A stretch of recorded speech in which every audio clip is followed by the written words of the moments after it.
마지막 주일을 보내고 있습니다. 이번 가정의 달에는 참 많은 사건들이 있었습니다. 이번 어버이날에 아버지를 살해하고도 언론에 자기들은 당당하다고 밝힌 그런 폐륜 남녀도 있었고, 또 올 말에는 또 생후 2달밖에 되지 않는 아기를 방치하고 놀이공원에서 8시간을 실컷 놀다가 아기를 죽게 만든 그런 사건도 발생했습니다. 이 최근 들어 이 가정에서 이런 강력 사건들이 많이 일어나고 있는데, 유독 이 가정의 달 5월에 이런 사건들이 많이 터졌던 것 같습니다. 지금 이 시대는 부모답지 못한 부모가 넘쳐나고 자식답지 못한 자식들이 넘쳐나는 그런 시대입니다. 이런 시대에 우리는 성경적인 그런 참된 가정을 회복하는 그런 복된 시간이 다 되시길 바랍니다. 오늘 본문은 자녀들과 부모와의 관계를 말씀합니다. 온전한 가정을 세우기 위해서 부부관계에 못지않게 중요한 것이 바로 자녀와 부모와의 관계입니다. 어떤 부모 밑에서 자라느냐에 따라서 그 자녀들의 인격과 신앙이 결정되고, 또 어떤 자녀들을 두었느냐에 따라서 그 부모님의 그 삶의 질이 또 이렇게 결정되는 것을 보게 되어집니다. 그렇다면 이 관계에 대한 성경적인 가르침은 무엇이겠습니까? 오늘 본문은 그것을 우리에게 분명하게 가르쳐주고 있습니다. 그것은 5장 21절에 나오는 그리스도를 경외함으로 이제 피차 복종하는 그런 관계입니다. 이런 관계가 22절부터 33절까지 이제 남편과 아내와의 관계, 그리고 오늘 읽었던 6장 1절에서 4절 부모와 자식과의 관계, 그리고 뒤에 있는 5절에서 9절까지 종과 상전과의 관계에 다 적용되는 말씀입니다. 그리스도를 경외함으로 피차 복종하라.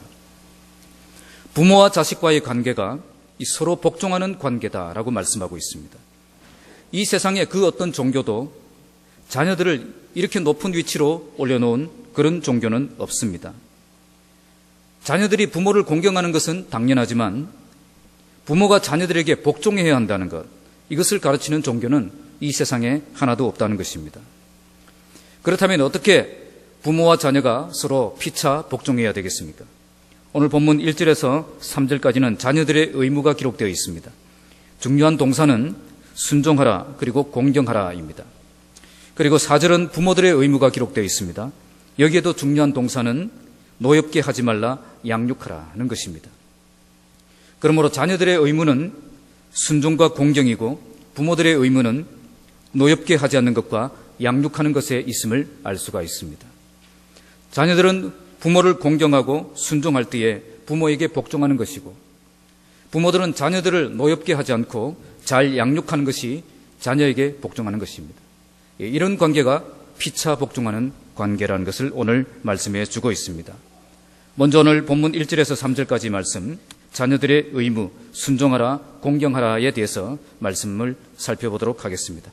먼저 1절 말씀은 주 안에서 순종하라고 말씀합니다. 우리 1절 말씀 함께 읽겠습니다. 자녀들은 부모를 순종하라, 이것이 옳으니라. 자녀들은 부모를 주 안에서 순종해야 됩니다. 그 이유는 이것이 옳기 때문이라고 말씀합니다. 이 옳다는 말은 하나님 앞에서 의로운 삶이라는 뜻입니다. 또 골로새서 3장 20절에 모든 일에 부모에게 순종하는 것이 주님을 기쁘시게 하는 것이다 라고 말씀합니다. 부모에게 순종하는 것이 의로운 삶이고, 또 이런 의로운 삶이 주님을 기쁘시게 하는 삶이라는 뜻입니다. 여기에 중요한 표현이 주 안에서라는 표현입니다. 이 표현은 우리에게 두 가지를 가르쳐 줍니다. 첫째는 순종의 한계성이고, 둘째는 순종의 절대성입니다. 먼저 순종의 한계성입니다. 무조건 부모의 말이라고 다 순종해야 되는 것은 아니라는 것입니다. 주님의 뜻에 합당한 것만 순종하고 어긋난 것은 순종해서는 안 된다는 것을 가르쳐 줍니다. 왜 그렇습니까? 자녀들은 부모의 권위 아래에 있지만 부모님들은 하나님의 권위 아래에 있기 때문입니다. 부모님보다 더 높은 상전이 있다는 것입니다. 우리가 자녀들을 양육할 때에 부모의 말씀보다 하나님을 경외하는 자녀로 양육할 책임이 우리에게 있습니다. 단순히 내 아들이니까, 내 딸이니까 내 말을 들어야 한다는 것이 아니라는 것입니다. 만약 부모가 주일에 예배에 빠지고 학원에 가라고 명령한다면 자녀들은 그 명령에 순종할 수 없습니다. 이때는 순종하는 것보다 불순종하는 것이 오히려 하나님 앞에서 바른 행동입니다. 그래서 주 안에서 순종하라는 말씀은 부모의 말씀보다 하나님의 말씀을 절대적으로 순종하는 자녀가 되어야 한다는 뜻입니다. 두 번째로 순종의 절대성입니다. 그리스도의 뜻에 합당한 것이라면 무조건 순종해야 한다는 것입니다. 자녀들은 극단적인 경우를 제외하고는 모든 일에 부모의 말씀에 순종해야 됩니다. 부모님의 요구가 하나님의 말씀과 명령에 일치하지 않는 경우를 제외하고는 자녀들은 모든 일에 부모님에게 순종해야 됩니다. 제일 어려운 것이 불신 부모님에 대해서 어떻게 순종할 것인가에 대한 문제입니다. 이때 우리는 순종의 절대성과 한계성을 함께 생각해야 됩니다. 순종의 절대성을 생각해야 된다면 그리스도를 경외함으로 복종하는 자세를 가지고 부모님에게 해야 될 도리를 다 하면서 부모님의 변화를 위해 더욱 섬기는 자녀가 되어야 됩니다.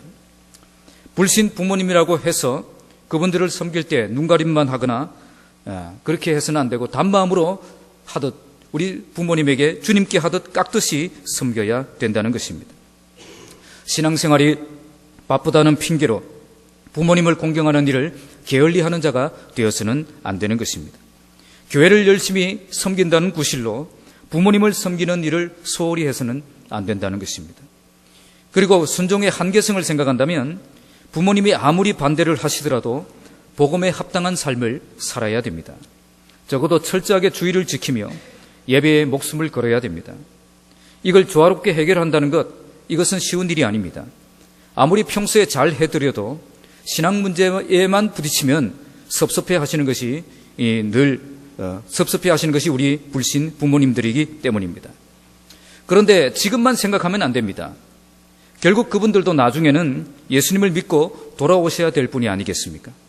지금은 섭섭하게 생각하셔도 나중에 불신 부모님들이 예수님께 돌아오셨을 때에 우리가 지금 타협하지 않고 복음에 합당하게 생활한 그것을 어떻게 생각하시겠습니까? 나중에는 도리어 자랑스럽게 생각하실 것입니다. 저희 부모님도 믿지 않으셨을 때는 저를 굉장히 강하게 반대하셨고 늘 교회 다니는 저를 못마땅하게 생각하셨습니다. 하지만 이제 예수님을 믿고 변화되시니까 이 모든 것을 이해하시는 것을 보게 됩니다. 뿐만 아니라 예수님을 믿으신 후에 절대 타협하지 않고 꼿꼿하게 신앙생활 하시는 것을 당연하게 여기시는 그 모습도 보게 되었습니다. 만약 제가 그때 타협하고 미지근하게 행동했더라면 부모님의 신앙도 거기에 영향을 받아서 타협하는 신앙인이 되고 마셨을 것입니다. 지금 좀 섭섭하게 여기시더라도 우리가 주 안에서 복종하는 삶을 살아간다면 바로 그것이 진정으로 부모님을 사랑하고 섬기는 것임을 우리가 확신하며 살아야 될 것입니다. 자녀들은 부모님의 말씀이 주 안에 있다면 절대적으로 순종하고 부모님의 말씀이라도 주 안에 있지 않다면 하나님의 말씀에 더 순종하는 삶을 살아야 됩니다. 여러분 모두가 부모님께 주 안에서 순종하는 자녀가 되시길 바랍니다. 그러나 이렇게 되기 위해서 우리에게 필요한 것이 하나 있습니다. 자, 그것이 무엇이겠습니까? 바로 우리 자신이 주 안에서 생각하고 판단하고 결정하고 행동할 수 있는 그런 사람이 되어야 한다는 것입니다. 주 안에서 산다는 것이 무엇인지를 모르는 사람이 어떻게 부모님의 말씀이 주님 안에 있는지 없는지를 판단할 수가 있겠습니까? 그래서 주 안에서 부모님에게 순종하기 위해 내가 항상 주님 안에서 살아가는 그 삶이 있어야 되는 것입니다. 이처럼 항상 주 안에서 살아가는 그 사람이 부모님께 순종할 때도 주 안에서 할 수가 있는 것입니다. 여러분 모두 주 안에서 부모님께 잘 순종하는 사람들이 되셔서 하나님께서 여러분들을 생각하실 때 이 사람은 옳은 사람이다, 이 사람은 의로운 사람이다 이렇게 인정하시고 칭찬하시는 참된 믿음의 사람들이 다 되시기를 주님의 이름으로 축복합니다. 두 번째, 자녀들의 의무는 내 부모를 공경하는 것입니다. 2절과 3절 함께 읽겠습니다. 내 아버지와 이로써 내가 잘되고 땅에서 장수하리라. 두 번째로 자녀들은 내 부모를 공경해야 됩니다. 부모를 공경한다는 말은 높이 평가하고 존경하는 것을 말합니다. 형식적으로 굽신거리는 것이 아니라 마음으로부터 깊이 존경하는 자세를 가져야 된다는 것입니다. 부모님들의 나이나 경험에 상관없이 부모를 무시하지 않고 존경해야 된다는 것입니다. 잠언 23장 22절에 너 낳은 아비에게 청종하고 내 늙은 어미를 경히 여기지 말지니라. 사실 모든 부모가 다 공경을 받을 만한 그런 자격이 있는 것은 아닙니다. 능력이 없는 부모일 수도 있고 병든 부모일 수도 있고 치매에 걸려서 자녀를 못 알아보는 경우도 있습니다. 다른 사람들에게 존경을 받기보다 손가락질을 받는 부모일 수도 있고요.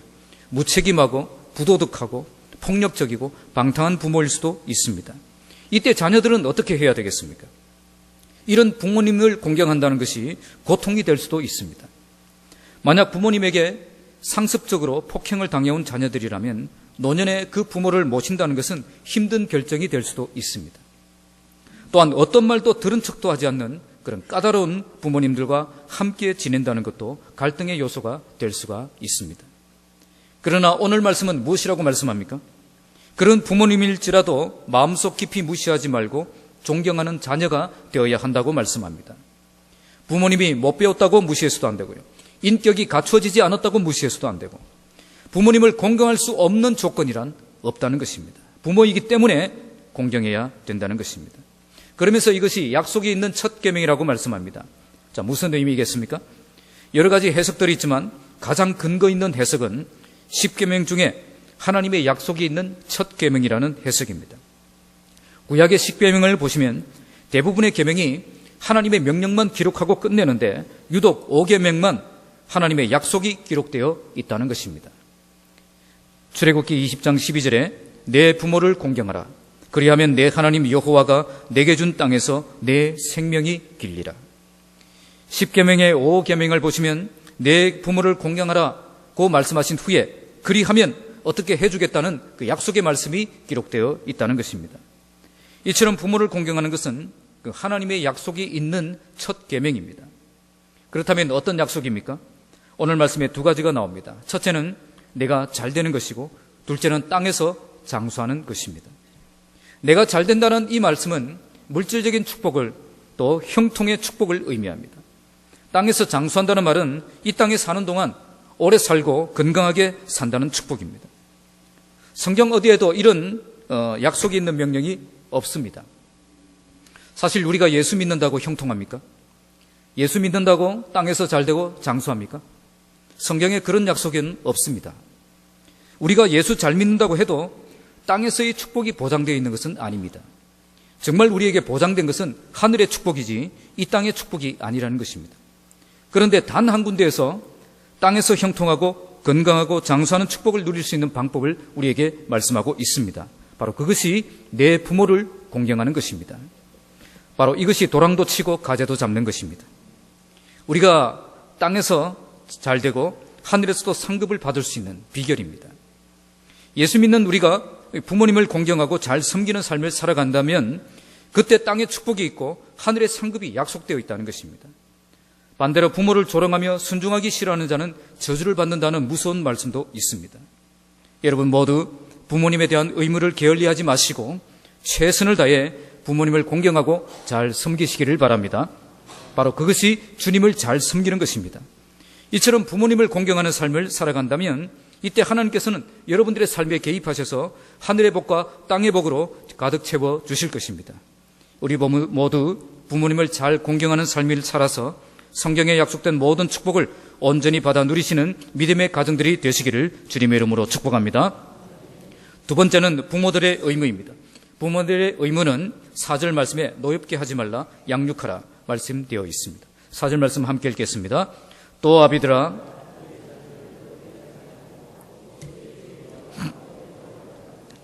이 본문에 누구들아라고 했습니까? 아비들아라고 했습니다. 자, 이것이 오늘 우리 아버지들이 좀 새겨들어야 될 말씀입니다. 이것은 가정에서 자녀를 양육할 책임이 누구에게 있다는 것입니까? 아버지에게 있다는 것입니다. 대부분의 가정이 자녀 양육을 누구에게 맡기죠? 어머니에게 맡깁니다. 아버지들은 뭘 하십니까?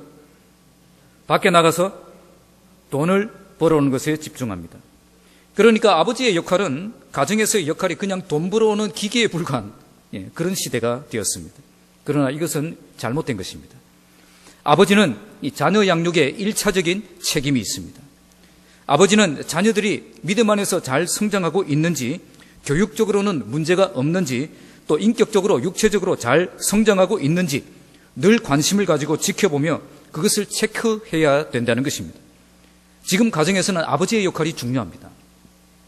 우리나라 청소년들 중에 자기에게 문제가 생겼을 때 아버지와 상담한다라고 대답한 사람이 3%입니다.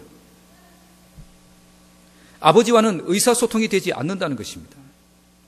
지금 우리 아버지들이 가정에서 왕따를 당하고 있다는 뉴스도 보았습니다. 이런 현실 속에서 아버지가 자녀들을 바른 신앙으로 양육하는 그런 믿음의 가정을 우리가 회복해야 될 것입니다. 그렇다면 부모가 자녀들을 위해 지켜야 될 명령은 무엇입니까? 부모들의 가장 큰 책임은 2가지입니다. 그것은 노엽게 하지 말라는 명령과 양육하라는 명령입니다. 그러면 첫째로 너희 자녀를 노엽게 하지 말라는 말씀을 보겠습니다. 노엽게 하지 말라는 이 말씀은 상처 주는 말이나 화나게 하는 행동을 해서는 안 된다는 것입니다. 우리 4절 말씀 다시 한번 읽겠습니다. 또 아비들아 너희 자녀를 노엽게 하지 말고 오직 주의 교훈과 훈계로 양육하라. 너희 자녀를 노엽게 하지 말라. 골로새서 3장 21절은 아비들아 너희 자녀를 경록해 하지 말지니 낙심할까 하노라. 그렇게 말씀합니다. 부모들은 자녀들에게 지나친 편견으로 스트레스를 줄 수가 있습니다. 때로는 가혹하고 잔인한 차별로 그 인격을 무시할 수도 있습니다.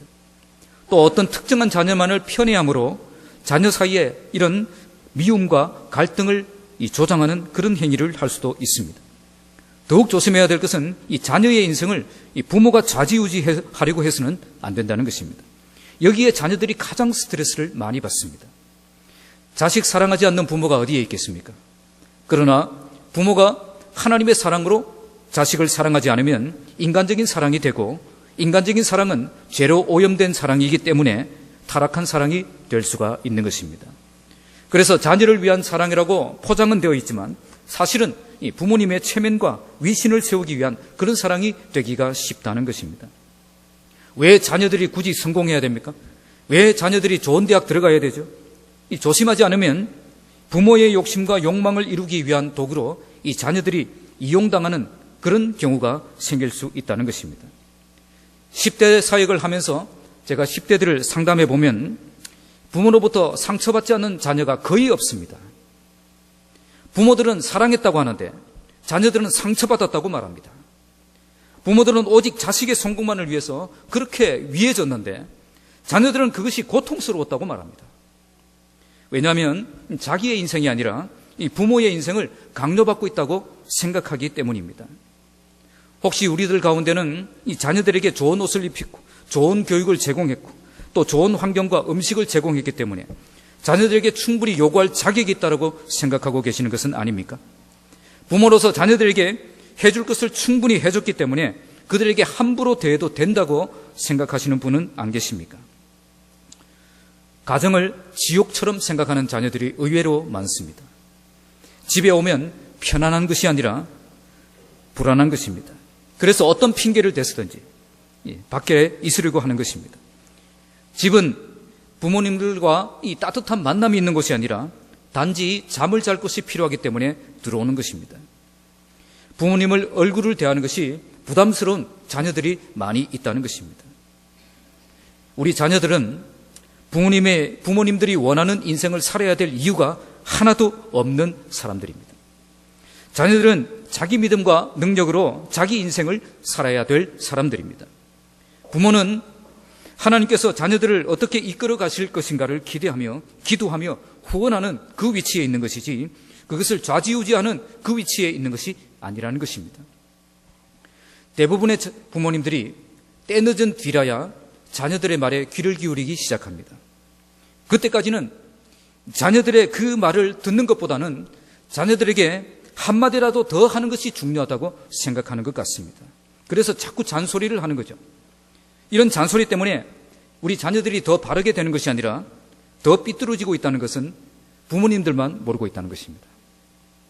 더 늦기 전에 자녀들과 솔직한 대화를 하시기 바랍니다.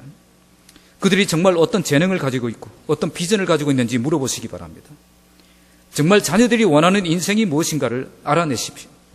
그리고 자녀들을 위해서 중보기도를 시작하시기 바랍니다. 자녀들이 어긋나려고 하지 않는 이상 그 자녀를 하나님께 맡길 수 있어야 됩니다. 부모 중에 일부러 이 자녀들을 괴롭게 하거나 상처를 주고 싶은 사람은 아무도 없을 것입니다. 그럼에도 불구하고 우리 지금 많은 자녀들은 그 부모의 과잉주의와 그리고 권위주의적인 그런 행동 때문에 상처를 받고 있습니다. 자녀들도 하나님의 형상을 가진 한 인격체입니다. 그들을 소중하게 다루어야 되는 것입니다. 우리 진해북부교회 모든 부모님들은 이 자녀들의 비전과 의견을 존중하며 그들의 인생을 개척해 나아갈 수 있도록 배려하는 마음을 가지고 자녀들의 인생을 성공적으로 이끌어주는 일을 잘 감당하는 믿음의 부모님들이 다 되시기를 주님의 이름으로 축복합니다. 두 번째 의무는 4절 하반절에 주의 교훈과 훈계로 양육하는 것입니다. 부모님들은 이 자녀들을 그러면 어떻게 양육해야 되겠습니까? 오늘 본문에 주의 방법을 소개하고 있습니다. 우리 4절 말씀 다시 한번 읽겠습니다. 또 아비들아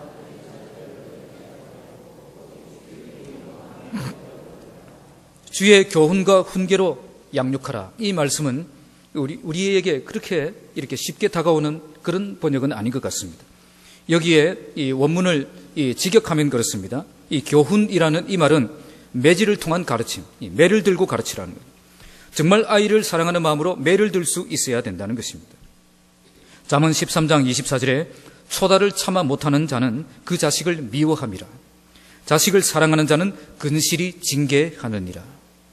어떤 분들은 자녀들에게 절대 매를 들어서는 안 된다라고 말하는 분들이 있습니다. 저희 장모님이 그런 분 중에 한 분이셨습니다. 절대로 애들을 때리지 말라 그렇게 말하죠. 그러나 그것은 성경적인 가르침은 아닙니다. 아이들이 매를 맞아야 될 시기가 있습니다. 이것은 유아교육 교본에도 나오는 이야기입니다. 아이들은 만 1세와 2세까지는 어머니의 무조건적인 사랑이 필요한 시기입니다. 이때 어머니로부터 거절을 당하거나 학대를 당하거나 무시를 당하면 아이의 인격은 사랑에 메마른 인격으로 성장할 수가 있습니다. 이 시기에 아이들은 무조건 용서하고 무조건 받아주고 무조건 사랑해줘야 된 그런 시기라는 것입니다. 이때 야단치고 때리고 그러면 안 됩니다. 그런데 만 3살, 4살이 되면 아버지의 역할이 중요합니다. 이때는 아빠의 회초리가 필요한 시기입니다. 우리 민족들은 이것을 잘 아셨습니다. 그래서 3살 버릇 어디까지 간다? 여든까지 간다. 잘 아시네요. 3살 버릇이 여든까지 간다. 그래서 매를 들어서라도 그 버릇 고쳐놓아야 된다고 가르쳤습니다. 성경에도 이런 말씀이 있습니다. 잠언 22장 15절에 아이의 마음에 미련한 것이 얽혔으나 징계하는 채찍이 이를 멀리 쫓아내리라. 매를 들어야 될 시기가 이 시기입니다. 5살이 넘으면 그땐 매를 들어서는 안 됩니다. 그땐 이미 늦었습니다. 80까지 그 버릇 못 고친다는 거죠. 여러분의 자녀가 만 4살이 넘었다면 이젠 무엇이 옳고 그른지를 대화를 통해서 깨닫게 해줘야 됩니다. 그러나 아직 만 4살이 멀었다면 잘못에 대해서 회초리를 더 맞아야 될 그런 시기입니다. 그렇다면 만 4살까지 버릇을 못 고친 그런 자녀들, 또 만 4살까지 이렇게 양육했던 그 자녀들이 5살이 되었을 때 그 뒤에는 우리가 어떻게 해야 됩니까? 오늘 본문에 두 번째로 훈계라는 말이 나옵니다. 이 훈계라는 말의 헬라어의 뜻은 말을 통한 가르침입니다. 그러니까 교훈은 매를 통한 가르침, 훈계는 말을 통한 가르침. 이 원문을 직역하면 그렇게 됩니다. 그러니까 매질을 통한 가르침의 단계가 끝난 아이들에게 말을 통해 가르쳐야 된다는 겁니다. 5살 이후부터는 매를 들고 가르쳐서는 안 됩니다. 그렇게 되면 아이가 반감을 품고 상처를 입을 수가 있습니다. 이때는 이해하는 능력이 생기는 시기이기 때문에 대화를 통해서 가르치고 설득할 수 있어야 되는 것입니다. 잠언 22장 6절에 마땅히 행할 길을 아이에게 가르치라. 그리하면 늙어도 그것을 떠나지 아니하리라. 부모는 마땅히 행할 길을 아이에게 가르쳐야 됩니다. 마땅히 행할 길이 무엇입니까? 오늘 말씀에 주의 훈계로 양육하라고 했습니다. 주의 훈계란 또 주의 말씀입니다. 부모는 하나님의 말씀으로 자녀를 가르칠 수 있어야 됩니다. 그래서 좋은 부모가 되기를 원하는 사람은 성경을 잘 알고 가르칠 수 있는 사람이 되어야 되는 것입니다. 양육은 부모에게 준 가장 중요한 책임입니다. 부모는 절대로 자녀를 양육하는 것을 포기해서는 안 됩니다. 부모가 자녀 양육을 포기하는 것은 곧 자녀에게 복종하지 못하는 것입니다. 이것은 자녀들이 부모에게 복종하지 않는 것보다 더 나쁜 모습입니다. 부모는 무슨 일이 있어도 자녀를 양육하는 일을 포기해서는 안 됩니다. 그런데 최근 들어 뉴스를 보면 부모가 자기 자녀 양육을 포기하는 사건들이 너무 많이 일어나고 있습니다. 특히 원영이 사건으로 알려진 계모가 아이를 학대하고 폭행하고 살인한 이 사건은 우리 사회에 큰 충격을 주었습니다. 7살 난 아이에게 몸에 락스를 뿌리고 몸에 찬물을 뿌린 뒤에 차가운 화장실에 방치를 해서 결국 숨지게 한 사건입니다. 올해 들어 가장 추웠다고 하는 2월 1일에 영하 15도까지 내려갔던 날입니다. 그런 날씨에 아이를 빨가벗겨서 다음날 오전 9시까지 20시간 동안 차가운 욕실에 맨몸으로 죽게 만들었다는 것입니다.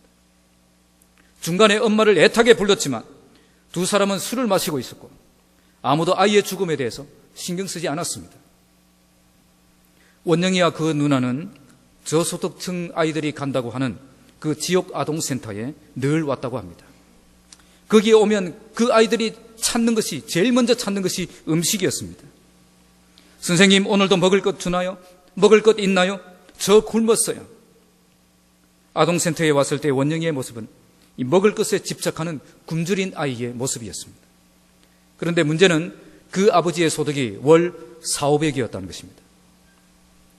사실 지역 아동센터에 올 만한 그런 저소득층도 아니었습니다. 하지만 아이들은 먹지 못해서 늘 굶주려 있었고 늘 폭행을 당해서 멍투성이였고 제대로 씻지 못해서 머리는 탈색이 되고 석회가 벌써 버글거렸다고 합니다. 그러니까 그 엄마는 아이를 양육할 생각이 처음부터 없었던 겁니다. 돈이 없어서가 아니라 마음이 없었던 것입니다. 지난주 금요일에 1차 재판이 열렸습니다. 그래서 제가 뉴스를 보았습니다. 기자들이 왜 이런 짓을 했느냐고 물으니까 그 계모 대신 변호인이 이렇게 대답했습니다. 남편과 함께 살고픈 마음이 컸는데 아이들이 방해가 될 것 같아 그랬어. 그들은 부부의 행복을 위해 자녀 양육을 포기했던 것입니다. 이처럼 자녀 양육을 포기하는 것, 그것은 자녀에게 복종하지 못하는 전형적인 모습입니다. 부모들은 자녀 양육에 최선을 다하는 것이 바로 자녀들을 사랑하고 자녀에게 복종하는 것입니다. 자녀를 양육하는 것은 부모에게 주신 본능이 아니라 하나님이 부모에게 주신 명령입니다. 그런데 원칙이 있어야 됩니다. 부모들은 이랬다 저랬다 해서는 안 됩니다.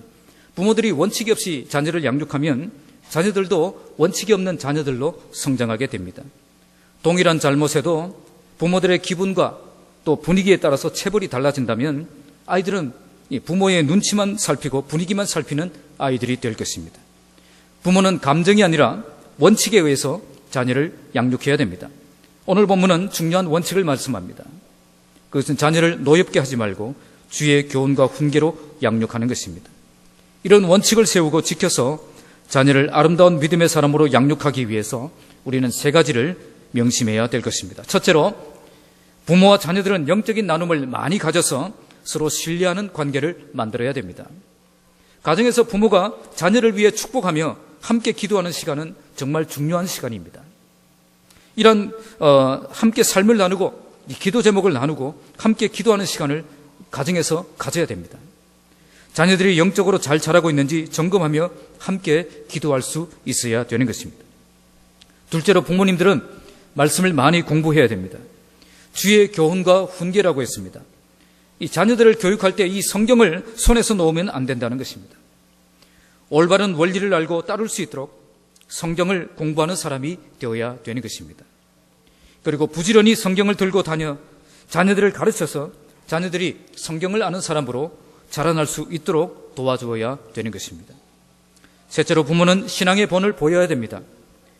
자녀들 앞에서 주님을 기쁘시게 하는 그 삶을 살 수 있어야 됩니다. 경건의 모습뿐 아니라 경건의 능력을 소유해야 됩니다. 그때 자녀들은 이 부모의 신앙을 본받아서 경건한 사람으로 자라나게 되는 것입니다. 부모가 기도하지 않는데, 부모가 성경을 읽지 않는데, 부모가 예배하지 않는데 자녀가 그런 자녀로 자랄 수 있도록 기대할 수가 없다는 것입니다. 제가 거창교회에 있을 때 어떤 가정에 30대 아들이 있었는데 그 아들이 어머니 집에 와서 술을 먹고 행패를 부리고 그 행패도 모자라서 그 집에 불을 지른 그 사건이 발생했습니다.